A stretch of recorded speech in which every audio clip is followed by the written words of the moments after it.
So hello guys, welcome back again to my YouTube channel, and for today's video guys, ay tuturuan ko kayo on how to convert your more time to cash. Napanood niyo yung isang video ko kung ano itong GoTime at kung ano ang pwede niyong paggamitan sa more time. Ang more time po ay isang offer na loan ni GoTime. Medyo magulo, di ba? Kasi magkatunog siya. Nakakalito, char. By the way guys, before tayo mag-umpisa sa ating video, ako nga pala ay si Ate Rhea.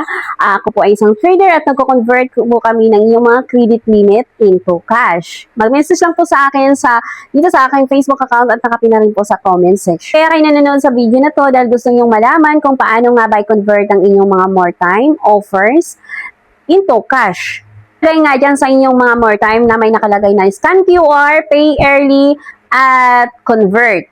So, para ma-convert siya into cash, kailangan mo siyang i-scan.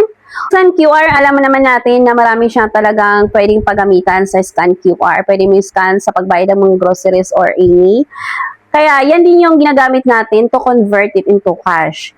So, nakalagay nga dyan, pay early. Ang pay early po, ibig sabihin, halimbawa, meron kang offer ni GoTimes na ganito, tapos, ito po yung magiging installment siya, nakalagay dyan na pababayaran sa'yo yung pinakaunang monthly na payment mo. Advance payment. Nanghihingi po si GoTime ng advance payment, kaya nakalagay po dyan, need mo siyang maglagay ng laman sa iyong GoTime account para ma-deduct na ni GoTime yung inyong first installment.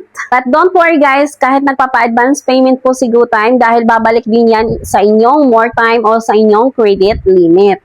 Plus lang niya yung interest sa month na yon. So, bago kayo mag-transact or bago nyo gamitin or ipa-convert ang inyong more time, makikita nyo naman yung magiging monthly niya. Makikita mo naman dyan kung magkano ang ilalaman mo dapat sa GoTime para magamit mo yung whole na credit offer.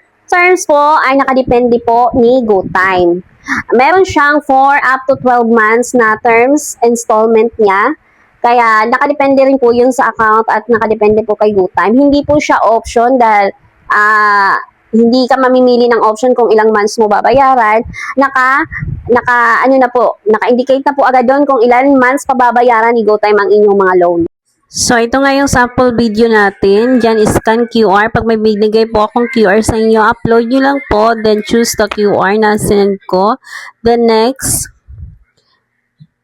Ayan po yung magiging installment niya. Pay in for installment po. Bali yung isang installment, yan yung madideduct sa inyong balance. Bali, pay mo lang. Din pag lumabas na purchase completed, ibig sabihin successful na po ang transaction. Lang po kadali convert ang inyong mga more time limit. Sundan lang po yung video na pinash ko sa screen kanina. Ay na sinabi ko sa last video ko na mahirap talaga maghanap ng physical store na nagko-convert ng more time into cash. Kaya maghahanap ka talaga ng trader at mag-expect na po kayo ng additional charges na. At mag-message po sa akin para hindi po kayo ma-scam. Nakalink naman po sa aking comment section yung aking Facebook account at ipi-flash ko na rin dito ulit sa screen. Yun lamang guys. Maraming salamat sa panonood at hanggang sa muli. Please like and subscribe to my YouTube channel and please follow me on Facebook. Thank you.